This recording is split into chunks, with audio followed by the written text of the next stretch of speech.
اچانک تیمور کی آواز نے مجھے چونکا دیا۔ وہ مجھے آوازیں دے رہا تھا۔ اس کا خیال تھا کہ شاید تکلیف اور نکاہت سے میں غنودگی میں مبتلا ہوں۔ تیمور نے ایک مرتبہ پھر آہستگی سے مجھے پکارا، کامران آنکھیں کھولو پلیز۔ ہاں میں ہوش میں ہوں، میں نے آہستہ سے کہا۔ تم اتنے پریشان ہو گئے کہ ڈاکٹر کے سامنے مجھے نام لے کر پکارنے لگے۔ اب اس سے کوئی فرق نہیں پڑتا، ویسے ڈاکٹر یہاں ہے بھی نہیں۔ یہاں پہنچتے ہی نذیر نے اسے اپنے آدمیوں کے حوالے کر دیا تھا۔ تیمور نے ہنس کر کہا، ڈاکٹر کو تمہاری اصلیت معلوم ہو ہی جاتی۔ پھر وہ موضوع بدلتا ہوا بولا، تم چل سکو گے یا؟ ابھی میں اتنا اپائج نہیں ہوا ہوں کہ 2-4 آدمی مجھے اٹھا کر لے جائیں۔ میں نے تلخی سے کہا، میرا مطلب یہ نہیں تھا۔ تیمور نے جلدی سے کہا، چلو پھر اترو۔ میں ہمت کر کے گاڑی سے باہر آ گیا اور چند لمحے تک وہی کھڑا سانس درست کرتا رہا۔ تیمور نے مجھے سہارا دینے کی کوشش بھی نہیں کی۔ وہ جانتا تھا کہ میں کسی بھی حال میں کسی کا سہارا قبول نہیں کروں گا۔ البتہ وہ پوری طرح چوکنا کھڑا تھا کہ اگر میں گرنے لگوں تو وہ مجھے سنبھال سکے۔ میں چند قدم گاڑی کے سہارے سے چلا، پھر گاڑی چھوڑ کر میں برآمدے کی طرف بڑھا تو لڑکھڑا گیا۔ تیمور نے لپک کر مجھے تھام لیا، پھر مجھے لے کر آہستہ آہستہ اندر کی طرف بڑھا۔ دوسری طرف سے مجھے نذیر نے سہارا دے دیا۔ وہ مجھے ایک آراستہ بیڈ روم میں لے گئے۔ ڈاکٹر وہاں پہلے سے موجود تھا۔ اس کی آنکھوں پر ابھی تک چمڑے کا بلائنڈ فولڈ بندھا ہوا تھا۔ اس کے ہاتھ پشت پر لے جا کر باندھ دیے گئے تھے۔ تیمور نے دروازہ بند کیا، پھر ڈاکٹر کی آنکھوں سے بلائنڈ فولڈ ہٹا دیا۔ اس کے بعد اس نے ڈاکٹر کے ہاتھ بھی کھول دیے۔ ڈاکٹر اپنی دونوں کلائیاں مسلنے لگا، پھر اس نے نفرت بھرے انداز میں مجھے دیکھا اور بولا، تم لوگ جو کچھ میرے ساتھ کر رہے ہو اس کے لیے تمہیں پچھتانے کا موقع بھی نہیں ملے گا۔ تیمور نے تضحیک امیز انداز میں اسے دیکھا۔ یہ ڈائلاگ مختلف لوگوں سے ہم نے اتنی بار سنا تھا کہ اب اسے سن کر بھی ہنسی آتی تھی۔ تم اپنا کام کرو، تیمور نے طنزیہ لہجے میں کہا۔ ہمیں موقع نہیں ملا تو ظاہر ہے نہیں پچھتائیں گے۔ اس نے بلڈ اور ڈرپ کے بیگز ڈاکٹر کے حوالے کرتے ہوئے کہا۔ وہاں بیگز لٹکانے کے لیے سٹینڈ نہیں تھا، اس لیے تیمور نے وہاں لمبی سی ایک رسی باندھ دی۔ ڈاکٹر نے مہارت سے اپنا کام کیا اور ایک طرف بیٹھ گیا۔ میرے خیال میں اب تم بھی آرام کر لو، نذیر نے ڈاکٹر کو مخاطب کیا۔ ہم سے تعاون کرتے رہے تو خود بھی آرام سے رہو گے اور تمہاری بیوی اور بیٹی بھی محفوظ رہیں گی۔ یہ کہہ کر اس نے ڈاکٹر کو ساتھ چلنے کا اشارہ کیا۔ مجھے اس بات پر غصہ آ رہا تھا کہ میں نے نذیر سے بریف کیس لانے کو کہا تھا اور وہ اب تک یہیں موجود تھا۔ میں نے تیمور سے پوچھا، ڈاکٹر کی بیوی اور بیٹی کا مسئلہ کیا ہے؟ وہ دونوں واقعی ہمارے قبضے میں آئے یا تم ڈاکٹر سے بلف کر رہے ہو؟ اصل بات کا علم تو مجھے بھی نہیں، کیونکہ میں بھی تمہارے ساتھ ہی ہوں۔ ابھی نذیر سے معلوم کرتا ہوں۔ ویسے میرا خیال ہے کہ نذیر نے ڈاکٹر پر دباؤ ڈالنے کے لیے جھوٹ بولا ہے۔ اسی وقت نذیر بھی واپس آ گیا۔ اس نے شازیہ سے کہا، اب تم بھی جا کر آرام کرو، نہ جانے کتنی راتوں سے جاگ رہی ہو۔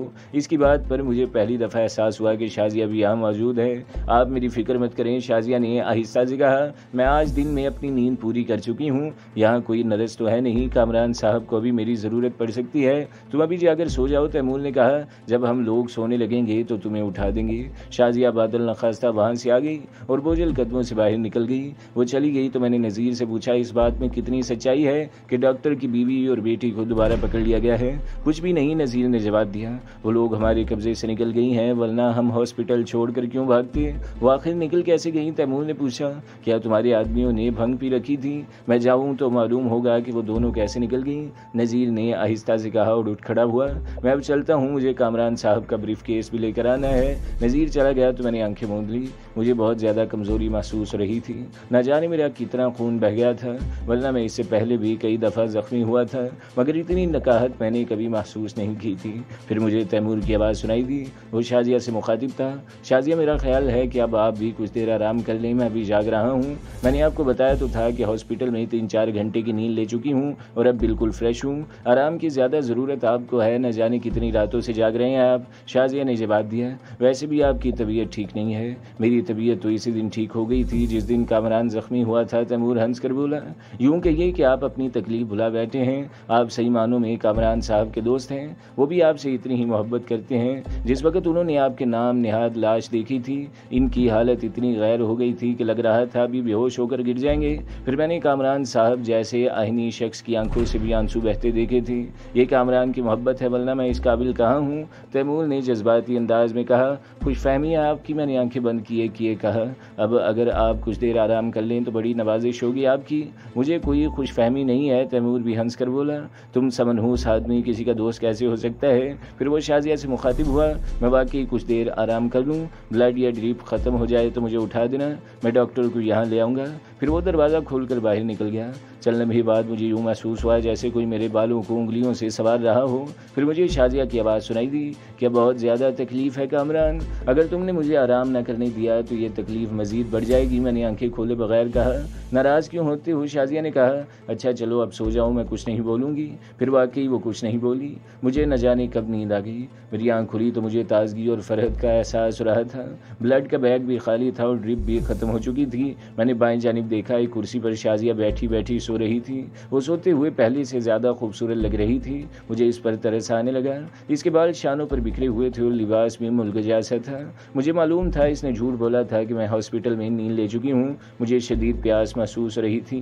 جگ اور گلاس سائڈ ٹیبل پر موجود تھا۔ میں آہستگی سے اٹھ کر بیٹھ گیا اور ہاتھ بڑھا کر جگ اور گلاس اٹھا لیا۔ پانی نکالتے ہوئے جگ گلاس سے ٹکرا گیا۔ اس کے ٹکرانے سے جو آواز پیدا ہوئی اسے سن کر شازیہ نے ایک دم آنکھیں کھول دی اور ہڑبڑا کر کھڑی ہو گئی۔ ارے اگر پانی چاہیے تو مجھ سے کہتے۔ وہ لپک کر میرے پاس آ گئی۔ اب میں اتنا بھی گیا گزرا نہیں ہوں، میں نے جواب دیا اور پانی کا گلاس ایک سانس میں خالی کر دیا۔ جگ اور گلاس رکھتے وقت مجھے بازو کی تکلیف کا احساس ہوا۔ بازو کی تکلیف آہستہ آہستہ بڑھنے لگی، مگر میں نے شازیہ پر ظاہر نہیں کیا۔ میرے بازو میں گولی لگی تھی اور اسے نکالنے کے لیے ڈاکٹر کو آپریشن کرنا پڑا تھا۔ میرے ساتھ تو مسئلہ یہ تھا کہ مجھ پر کوئی ٹرنکولائزر بھی اثر نہیں کرتی تھی۔ اب یہ تکلیف تو مجھے برداشت کرنا تھی۔ پھر آہستہ آہستہ تکلیف کم ہونے لگی۔ مجھے اچانک نذیر کا خیال آیا۔ میں نے شازیہ سے پوچھا، کیا نذیر ابھی تک واپس نہیں آیا؟ وہ تو رات ہی واپس آ گئے تھے، آپ سو رہے تھے اس لیے میں نے آپ کو ڈسٹرب نہیں کیا۔ وہ آپ کا بریف کیس لے آئے ہیں؟ شازیہ نے ایک سانس میں پوری تفصیل بتا دی۔ تم جلدی سے وہ بریف کیس لے آؤ۔ میں دوبارہ اٹھ کر بیٹھ گیا۔ بریف کیس اسی کمرے میں موجود تھا۔ شازیہ نے بریف کیس اٹھا کر احتیاط سے بیڈ پر رکھ دیا۔ وہ خاصا وزنی تھا، اسے اٹھانے میں شازیہ دوہری ہو گئی تھی۔ وہ لاک نہیں تھا۔ میرے کہنے پر شازیہ نے اسے کھول دیا۔ اس میں نیچے کی طرف بڑے نوٹوں کی گڈیاں تہ در تہ رکھی ہوئی تھیں۔ ان کے اوپر دواؤں اور صفوف کی شیشیاں تھیں۔ سب سے اوپر ایک فولڈنگ رائفل 2.38 کے کولٹ ریوالور، ایک جرمن لیوگر اور ان ہتھیاروں کے درجنوں راؤنڈ تھے۔ انہی چیزوں کی وجہ سے بریف کیس اتنا وزنی ہو گیا تھا۔ میرے کہنے پر شازیہ نے تمام ہتھیار نکال کر بیڈ پر ڈھیر کر دیے۔ نوٹوں کے ساتھ ہی وہ کاغذات تھے جن پر جڑی بوٹیوں اور صفوفوں کے استعمال کی ترکیب لکھی تھی۔ میری آسانی کے لیے کانتا نے ہر بوتل پر مارکر سے نمبر ڈال دیے تھے۔ میں نے اپنے مطلوبہ صفوف اور محلول کے بارے میں شازیہ کو بتایا۔ اس نے وہ دائیں بریف کیس سے نکال لی۔ پھر میں ہمت کر کے اٹھ کھڑا ہوا۔ میرے بیڈ کے سامنے ہی ڈریسنگ ٹیبل تھی۔ میں آہستہ آہستہ اس کی طرف بڑھ گیا۔ میرے جسم پر مریضوں والا لباس تھا، آگے سے کھلی ہوئی شرٹ اور ڈھیلا ڈھالا پاجامہ۔ میں اپنے زخموں کا جائزہ لینا چاہتا تھا۔ آئینے کے سامنے کھڑے ہو کر میں نے شرٹ اتار دی۔ اپنا سینہ اور پیٹ دیکھ کر مجھے دھچکا سا لگا۔ میرا پورا سینہ زخمی تھا۔ مجھے زخم تو نظر نہیں آ رہے تھے مگر پورے جسم پر سفید سفید پٹیاں دکھائی دے رہی تھیں۔ دایاں بازو بھی شانے سے لے کر کوہنی تک پٹیوں سے جکڑا ہوا تھا۔ یہ ساری پٹیاں کھول دو، میں نے شازیہ سے کہا۔ یہ کیا کہہ رہے ہو؟ شازیہ نے حیرت سے کہا۔ تم شدید زخمی ہو، پٹیاں کھولو گے تو زخم خراب ہو جائیں گی۔ میں تم سے جو کہہ رہا ہوں وہ کرو، میں جھنجھلا کر بولا۔ مگر کامران، بحث مت کرو شازیہ، میں نے اسے جھڑک دیا۔ میں خود بھی کھول سکتا ہوں یہ پٹیاں، مگر میں تمہیں ایسا نہیں کرنے دوں گی۔ شازیہ نے کہا، تمہارے بازو اور سینے پر اسٹچ ہیں، تم سمجھتے کیوں نہیں کہ زخم خراب ہو جائیں گے؟ تم سمجھ رہی ہو کہ میرا ذہنی توازن بگڑ گیا ہے؟ میں نے تلخ لہجے میں کہا، میں زخموں کا علاج ہی کرنا چاہتا ہوں، چلو پٹیاں کھولو۔ میں نہیں کھولوں گی، شازیہ نے فیصلہ کن لہجے میں کہا۔ مت کھولو، میں جھنجھلا کر بولا۔ میں خود ہی کھول لوں گا، چاہے کتنی بھی تکلیف ہو۔ مجھے پہلی بار شازیہ کی ڈٹائی پر شدید غصہ آیا تھا۔ میں نے پہلے بازو کی پٹی کھولی۔ پٹی کھولتے ہوئے میں نے احتیاط سے کام نہیں لیا، اس لیے رگڑ لگنے سے زخم سے خون رسنے لگا۔ یہ دیکھ کر شازیہ نے ہاتھ پکڑ لیا اور بولی، میں تمہیں ایسا نہیں کرنے دوں گی۔ میں نے اس کا ہاتھ جھٹک دیا اور سرد لہجے میں بولا، پلیز تم یہاں سے جاؤ اور تیمور کو بھیج دو، تم تو مجھے مزید تکلیف پہنچا رہی ہو۔ میں تو صرف یہ شازیہ، میں چیخ کر بولا، پلیز یہاں سے جاؤ اور تیمور کو بھیج دو۔ تم آخر سمجھتے کیوں نہیں کہ گیٹ لاسٹ؟ میں پوری قوت سے چیخا۔ مسلسل بحث سے میرے صبر کا پیمانہ لبریز ہو گیا تھا۔ شازیہ نے حیرت سے مجھے دیکھا، شاید اسے میری طرف سے اتنے شدید رد عمل کی توقع نہیں تھی۔ اس کی آنکھوں سے آنسو بہنے لگے۔ اسی وقت دروازے پر دستک ہوئی۔ میں نے کہا، یس کم ان۔ دوسرے ہی لمحے تیمور کمرے میں داخل ہوا۔ اس کی آنکھوں میں نیند کا خمار تھا۔ مجھے دیکھتے ہی وہ بری طرح چونکا اور جھپٹ کر میرے نزدیک آ گیا۔ کیا ہوا کامران؟ بینڈیج کیوں کھول رہے ہو اور تم چیخ کیوں رہے تھے؟ میں اپنے زخموں پر اس بوڑھے جوگی کی دوائیں لگانا چاہتا ہوں، مگر شازیہ کی سمجھ میں میری بات نہیں آ رہی تھی۔ میں نے ناگواری سے کہا۔ پھر ذرا توقف کے بعد تیمور کو مخاطب کیا، تم یہ پٹیاں کھول دو۔ اچھا تم بیٹھ تو جاؤ۔ تیمور نے کہا، میں ابھی ساری پٹیاں کھولتا ہوں۔ تیمور بھائی، شازیہ نے آنسو پوچھتے ہوئے کہا، کیا آپ واقعی ان کی بات مان لیں گے؟ ارے یہ بہت جادو اثر دوائیں ہیں، تیمور ہنس کر بولا۔ آپ اطمینان سے بیٹھ جائیں، کامران کی فکر مت کریں، اسے کچھ نہیں ہوگا۔ تیمور نے مجھے بیٹھ بیڈ پر بٹھایا اور ایک ایک کر کے ساری پٹیاں کھول دیں۔ اپنے زخم دیکھ کر چند لمحے کو تو میں بھی سکتے میں رہ گیا۔ زخموں کی صفائی اور اسٹیچنگ کرنے کے بعد ڈاکٹرز نے میرے سینے کے تمام بال لیزر سے صاف کر دیے تھے۔ میں نے تیمور کے حوالے ایک محلول کیا اور کہا کہ اس محلول سے تمام زخم صاف کر دو۔ اس نے کاٹن کے ذریعے سارے زخم اچھی طرح صاف کر دیے۔ وہ محلول زخموں سے لگا تو مجھے شدید تکلیف ہوئی، ایسا لگا جیسے میرے پورے جسم میں انگارے بھر گئے ہوں۔ میں نے سختی سے ہونٹ بھینچ لیے۔ تکلیف کی شدت سے میرا پورا جسم کانپ رہا تھا اور چہرے سے پسینہ بہہ رہا تھا۔ میں جانتا تھا کہ یہ تکلیف چند منٹ کی ہے، مگر وہ چند منٹ گزارنا میرے لیے عذاب ہو گیا تھا۔ شازیہ بہت غور سے میری حالت کا جائزہ لے رہی تھی۔ اس کی آنکھوں میں آنسو تھے اور چہرے پر دکھ کا تاثر تھا۔ اس کا بس نہیں چل رہا تھا کہ تیمور کو دھکا دے کر کمرے سے باہر نکال دے۔ 10 منٹ بعد تیمور نے کاٹن کی مدد سے دوسرا محلول میرے زخموں پر لگایا تو مجھے ایسا محسوس ہوا جیسے میرے پورے جسم میں ٹھنڈ سی اتر گئی ہو، ساری تکلیف لمحوں میں غائب ہو گئی۔ مزید 10 منٹ بعد تیمور نے ایک سفوف میرے زخموں پر چھڑک دیا اور میں اسی حالت میں بیڈ پر نیم دراز ہو گیا۔ میں نے تیمور سے کہا اگر کچھ کھانے کو مل جائے تو لے آؤ، مجھے شدید بھوک محسوس ہو رہی ہے، اگر کافی بھی مل جائے تو مزہ آ جائے۔ تم آرام سے بیٹھو، میں دیکھتا ہوں، تیمور نے کہا۔ آپ بیٹھے تیمور بھائی، شازیہ نے کہا۔ میں ابھی ناشتہ لے کر آتی ہوں، بس مجھے یہ بتا دیجئے کہ کچن کس طرف ہے؟ یہ تو مجھے بھی کسی سے پوچھنا پڑے گا، تیمور ہنس کر بولا۔ اچھا آپ بیٹھے، میں دیکھتی ہوں۔ شازیہ اپنا لباس درست کرتے ہوئے اٹھ کھڑی ہوئی۔ آپ ناشتہ لا رہی ہیں تو پھر میرے لیے بھی لے آئیں، تیمور نے کہا۔ شازیہ دروازہ کھول کر کمرے سے باہر نکل گئی۔ مجھے اچانک خیال آیا کہ ایک سفوف مجھے پانی میں گھول کر بھی پینا ہے۔ میں نے تیمور سے کہا کہ مجھے یہ سفوف پانی میں ملا کر دے دو۔ وہ سفوف پیتے ہی مجھے بوڑھے نے جب میرے ہاتھوں کو کھولتے ہوئے پانی میں ڈالا تھا تو یہی سفوف مجھے پلایا تھا۔ اس کے ساتھ ہی مجھے یہ ہولناک خیال بھی آیا کہ اب اس کے آفٹر ایفیکٹ دگنے ہو جائیں گے۔ میں پہلے ہی نسرات سے پریشان تھا، اب وہ خوراک ڈبل ہو گئی تھی، مگر مجبوری تھی۔ سفوف پیتے ہی مجھے ایسا لگا جیسے میری کھوئی ہوئی قوت نہ صرف بحال ہو گئی بلکہ اس میں کئی گنا اضافہ بھی ہو گیا۔ اس کے بعد مجھے بھوک مزید شدت سے لگنے لگی۔ اس دوران میں تیمور نے ساری دوائیاں اور ہتھیار دوبارہ بریف کیس میں رکھ دیے تھے۔ میں نے اٹھ کر دوبارہ اپنے زخموں کا جائزہ لیا۔ ان میں نہ صرف تکلیف نہیں تھی بلکہ خون رسنا بھی بند ہو گیا تھا۔ میں دوبارہ بیڈ پر جا بیٹھا۔ پھر ایک شخص ناشتے کی ٹرالی دھکیلتا ہوا کمرے میں داخل ہوا۔ اس کے پیچھے پیچھے نذیر اور شازیہ بھی تھے۔ نذیر مجھے اس حالت میں دیکھ کر چونکا مگر بولا کچھ نہیں۔ ٹرالی لانے والا واپس جانے لگا تو نذیر نے اسے کہا کسی کو بھیج کر یہاں کی صفائی کرا دو۔ اس نے فرش کی طرف اشارہ کیا جہاں میرے جسم سے اتری ہوئی پٹیوں اور خون آلود کاٹن کا ڈھیر تھا۔ وہ شخص اسبات سے سر ہلا کر وہاں سے چلا گیا۔ ناشتے میں ترترائے ہوئے پراٹھے تھے، فرائی انڈے تھے، کباب تھے، مکھن تھا، بھنا ہوا قیمہ تھا اور جام اور جلیبی تھی۔ میں محاورتاً نہیں حقیقتاً کھانے پر ٹوٹ پڑا۔ ایسا لگ رہا تھا جیسے میں نے برسوں کچھ نہ کھایا۔ شازیہ نے دبی زبان سے کہا ڈاکٹر نے کہا تھا کہ آپ کو ٹھوس غذا تھوڑی مقدار میں دی جائے۔ آپ نے گزشتہ 15 دن سے کچھ نہیں کھایا ہے، اس لیے آپ کو احتیاط کرنا چاہیے۔ ارے سب چلتا ہے، میں نے منہ چلاتے ہوئے کہا۔ میرا معدہ لکڑ ہضم پتھر ہضم ہے۔ تیمور بھی میرے ساتھ دے رہا تھا مگر میں تو کچھ زیادہ ہی تیزی کا مظاہرہ کر رہا تھا۔ میں نے نذیر اور شازیہ سے بھی ناشتے میں شریک ہونے کو کہا تھا مگر ان دونوں نے معذرت کر لی تھی۔ دیکھتے ہی دیکھتے ہم دونوں کھانے کی ایک ایک چیز کو چٹ کر گئے۔ پھر کافی کے 2 کپ پینے کے بعد تو مجھے واقعی نشہ سا محسوس ہونے لگا۔ میں نے بیڈ پر پھیلتے ہوئے تیمور سے کہا مجھے تو نیند آ رہی ہے، اب مجھے ڈسٹرب مت کرنا۔ اس دوران میں ایک ملازم خالی برتن بھی لے گیا تھا اور اس نے کمرے کی صفائی بھی کر دی تھی۔ میں سونے کے لیے لیٹا تو تیمور اور نذیر دونوں کمرے سے باہر نکل گئے۔ شازیہ چند لمحے مجھے شکایتی نظروں سے دیکھتی رہی، پھر وہ بھی جانے کے ارادے سے دروازے کی طرف بڑھی تو میں نے آواز دے کر اسے روک لیا۔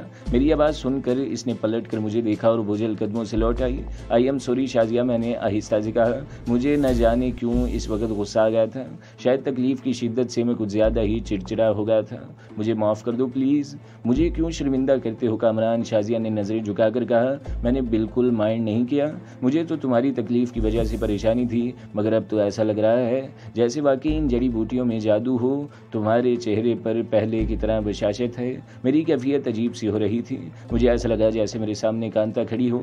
دل چاہ رہا تھا کہ اسے اپنی طرف گھسیٹ لوں۔ میں نے بمشکل خود پر قابو پایا اور بوجھل آواز میں کہا اب تم جاؤ شازیہ، میں اب آرام کروں گا، تم بھی آرام کرو، خاصی تھکی ہوئی لگ رہی ہو، تم سو جاؤ۔ شازیہ نے کہا میں چلی جاؤں گی، تم چلی جاؤ پلیز، میں نے زور دے کر کہا۔ کیا تم مجھ سے ابھی تک ناراض ہو کامران؟ شازیہ بے اختیار میرے نزدیک آ گئی۔ میں تم سے ناراض نہیں ہوں، بس تھوڑی دیر آرام کرنا چاہتا ہوں، یہ کہہ کر میں نے کروٹ بدل کر آنکھیں مول لی۔ پھر آہستہ آہستہ میں نیند کی وادیوں میں پہنچ گیا۔ میں نے خواب میں کانتا کو دیکھا، وہ مجھے بہت اداس لگ رہی تھی۔ میں نے اسے پوچھا کیا بات ہے کانتا، تم اتنی اداس کیوں ہو؟ کامران تم بھی پوچھ رہے ہو کہ میں اداس کیوں ہوں؟ تم نے وعدہ کیا تھا کہ مجھے بہت جلد اپنے پاس بلا لو گے،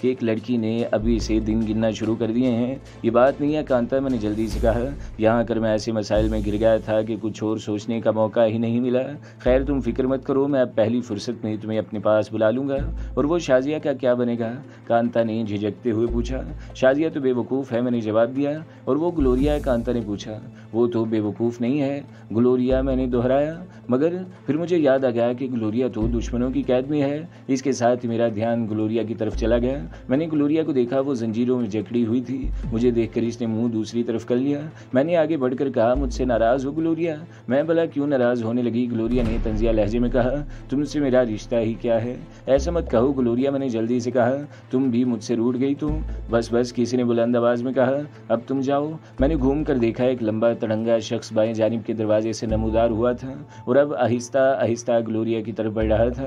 اس کے ہاتھ میں عجیب وضع کی ایک رائفل تھی جو اچانک تلوار میں تبدیل ہو گئی۔ کامران، گلوریا نے چیخ کر کہا، یہ میری جان لے لے گا، مجھے اس سے بچاؤ۔ اب تم فکر مت کرو، میں آ گیا ہوں، میں نے کہا اور گلوریا کی طرف لپکا۔ اچانک میرے ہاتھ پاؤں رسیوں سے جکڑے گئے۔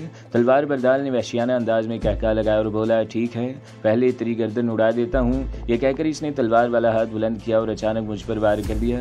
ایک دم میری آنکھ کھل گئی، میرا دل بری طرح دھڑک رہا تھا اور پورا جسم پسینے میں تر تھا۔ حلق میں کانٹے سے پڑ رہے تھے۔ پانی کا جگ بیڈ سے کچھ فاصلے پر ایک تپائی پر موجود تھا۔ کچھ فاصلے پر شازیہ کارپیٹ پر لیٹی ہوئی سو رہی تھی۔ میرے کہنے کے باوجود وہ کمرے سے نہیں گئی تھی۔ ایک لمحے کو مجھے اس پر ترس بھی آیا۔ اس کے خوبصورت چہرے پر تھکن کے آثار تھے اور آنکھوں کے گرد سیاہ ہلکے پڑ گئے تھے۔ نہ جانے کب سے اس کی نیند پوری نہیں ہوئی تھی۔ میں آہستگی سے اٹھا اور پانی پی کر دوبارہ بیڈ پر جا بیٹھا۔ اب مجھے بالکل کمزوری محسوس نہیں ہو رہی تھی۔ میں نے شرٹ ہٹا کر اپنے زخموں کا جائزہ لیا۔ زخم حیرت انگیز طور پر تقریباً بھر چکے تھے، ان پر کھرنڈ آ چکا تھا۔ میرا خیال تھا کہ ایک دفعہ وہ سفوف مزید استعمال کرنے کے بعد زخم بالکل ٹھیک ہو جائیں گے۔ اس وقت بھی زخم اس حد تک ٹھیک ہو گئے تھے کہ میں فوری طور پر باہر جانا چاہتا تو جا سکتا تھا۔ میں نے گھڑی دیکھی، سفوف لگائے ہوئے مجھے 8 گھنٹے گزر چکے تھے۔ میں نے سوچا کہ ایک مرتبہ پھر وہ سفوف لگا لوں اور دوا پی لوں۔ اسی وقت شازیہ نے کچھ مساخر آنکھیں کھول دی۔ اس کی نظر مجھ پر پڑی تو وہ جلدی سے اٹھ بیٹھی۔ کیا ہوا کامران، تم اٹھ کیوں گئے؟ کسی چیز کی ضرورت تھی تو مجھے اٹھا دیتے۔ ابھی تمہارے زخم؟ میرے زخم اب بالکل ٹھیک ہے، میں نے مسکرا کر کہا۔ تمہیں میری بات پر یقین نہ ہو تو خود دیکھ لو۔ میں نے شرٹ اتار دی۔ شازیہ نے حیرت اور بے یقینی سے میرے زخموں کو دیکھا اور بولی، یہ تو واقعی جادو ہو گیا۔ اس سفوف اور جڑی بوٹیوں کا لیبارٹری ٹیسٹ کیا جائے تو اس سے بھی ثابت ہو جائے گا کہ ان میں ایسی تاثیر موجود ہے جو زخموں کو بہت صورت سے مندمل کرتی ہے۔ میں اسے ایک دفعہ پھر استعمال کروں گا تو زخم بالکل ہی ٹھیک ہو جائیں گے۔ پھر شازیہ ہی نے سفوف میرے زخموں پر چھڑکا اور پانی میں گھول کر پلایا۔ میں نے شازیہ سے اچانک پوچھا، تم گھنٹوں میرے ساتھ ایک کمرے میں رہتی ہو، تمہیں مجھ سے ڈر نہیں لگتا؟ مجھے تم سے کیوں ڈر لگے گا؟ شازیہ مسکرا کر بولی، تم اتنے خوفناک تو ہو نہیں۔ عورت کی عزت بہت قیمتی ہوتی ہے شازیہ، اور مجھے خود پر بھی اعتماد ہے اور تم پر بھی۔ شازیہ نے نظریں جھکا کر کہا، پھر مجھے ڈرنے کی کیا ضرورت ہے؟ میں اس سے کہنا چاہتا تھا کہ تم جھوٹ بول رہی ہو۔ میں نے ذرا بھی پیش قدمی کی تو تم پکے ہوئے پھل کی طرح میری جھولی میں آ گروگی، مگر میں اس سے یہ بات کہہ نہ سکا۔ میرے جسم میں عجیب سی سنسنی ہو رہی تھی، عجیب سا سرور طاری ہو رہا تھا۔ مجھے خطرہ پیدا ہوا کہ اگر شازیہ کچھ دیر مزید میرے سامنے رہی تو اس کا انجام بھی کانتا سے مختلف نہ ہوگا۔ میں نے آہستہ سے کہا، شازیہ اب تم یہاں سے جاؤ، میں کچھ دیر آرام کرنا چاہتا ہوں۔ اس وقت مجھے اپنی آواز خود بھی اجنبی سے لگ رہی تھی۔ میں تمہیں ڈسٹرب نہیں کروں گی، تم آرام سے سو جاؤ، شازیہ نے معصومیت سے کہا۔ تم مجھے ڈسٹرب کرتی ہو، میں نے جھنجھلا کر کہا۔ تمہاری بدن کی خوشبو، تمہارے بالوں کی مہک مجھے ڈسٹرب کرتی ہے۔ میں فرشتہ نہیں ہوں شازیہ، پلیز یہاں سے چلی جاؤ۔ شازیہ کا چہرہ شرم و حیا سے سرخ ہو گیا۔ میں نے پہلی دفعہ اس کی تعریف کی تھی، یہ ایک طرح سے اس کے حسن کی تعریف ہی تو تھی۔ مجھے شرمندگی بھی محسوس رہی تھی کہ شازیہ نے میرے بارے میں کیا رائے قائم کی ہوگی۔ میرے کہنے کے باوجود وہ کمرے سے گئی نہیں تھی۔ میں نے سوچا کہ وہ نہیں جاتی تو میں ہی کمرے سے نکل جاؤں۔ میرا ارادہ بھانپ کر وہ بولی، اوکے تم پریشان مت ہو، میں یہاں سے چلی جاتی ہوں۔ اس کے جانے کے بعد میں نے کئی گلاس پانی پی لیا اور بستر پر لیٹ کر کروٹیں بدلتا رہا۔ مجھے رہ کر اس بوڑھے جوگی پر غصہ آتا تھا جس کے بنائے ہوئے صفوف کی وجہ سے عورتوں کے معاملے میں میری قوت ارادی بری طرح متاثر ہوئی تھی۔ میں نے دل میں عزم کیا کہ آئندہ پوری قوت سے ان خیالات کے خلاف مزاحمت کروں گا۔ دراصل میں نے اپنے منہ زور جذبے کو لگام ڈالنے کی کوشش ہی نہیں کی تھی۔ یہی سوچتے نہ جانے کب مجھے نیند آ گئی۔ میری آنکھ کھلی تو میرا ذہن ہلکا پھلکا اور تر و تازہ تھا۔ وال کلاک 10:30 بجا رہی تھی۔ میں انگڑائی لے کر اٹھ بیٹھا۔ میرے بائیں جانب ایک ایزی چیئر پر شازیہ بیٹھی تھی۔ وہ اس وقت خاصی نکھری اور تر و تازہ نظر آ رہی تھی۔ اس نے مسکرا کر میری طرف دیکھا اور بولی، تم نے تو سونے کے ریکارڈ توڑ دیے ہیں۔